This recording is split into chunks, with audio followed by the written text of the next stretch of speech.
Israel और Iran में जंगबंदी के बाद आलमी मईशत पर मस्बत असरात आना शुरू हो गए हैं। जैसा कि ईरान और इसराइल के दरमियान जंगबंदी के ऐलान ने पाकिस्तान की स्टॉक मार्केट को नई बुलंदियों पर पहुंचा दिया है। रिपोर्ट के मुताबिक मार्केट में 5,878 पॉइंट्स का गैर मामूली इजाफा रिकॉर्ड किया गया, जिसके बाद कारोबार को आर्जी तौर पर मुअत्तल कर दिया गया।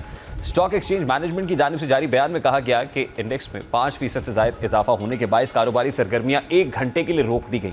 माहिरीन के मुताबिक खित्ते में कशीदगी कम होने और जंगबंदी के ऐलान के बाद सरमायाकारों का एतमाद बहाल हुआ, जिसका बराह रास्त असर मार्केट में नजर आया और मुख्तलिफ सेक्टर्स में तेजी देखने को मिली। सरमायाकार हल्के इस सूरत हाल को पाकिस्तान की मईशत के लिए मस्बत इशारा करार दे रहे हैं और तवक्को जाहिर की जा रही है कि अगर खित्ते में इस्तेहकाम बरकरार रहा तो मार्केट मजीद बेहतर कारकर्दगी दिखा सकती है। फिर इसी तरह ईरान और इसराइल के दरमियान जंगबंदी के ऐलान के बाद आलमी और मकामी मार्केट्स में सोने की कीमत में आज भी कमी रिकॉर्ड की गई है। रिपोर्ट के मुताबिक बैनुल-अक़वामी बिलियन मार्केट में फी ऑन्स सोने की कीमत $39 की बड़ी कमी से $3,327 की सतह पर आ गई है।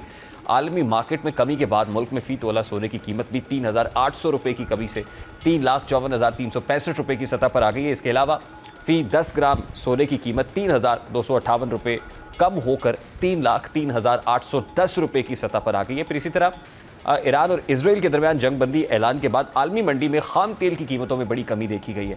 ईरान और इसराइल के दरमियान जंगबंदी ऐलान के बाद आलमी मंडी में खाम तेल ब्रेंट की कीमत मजीद 3.71% गिर गई, जिसके बाद खाम तेल ब्रेंट की कीमत $68.83 फी बैरल पर आई है।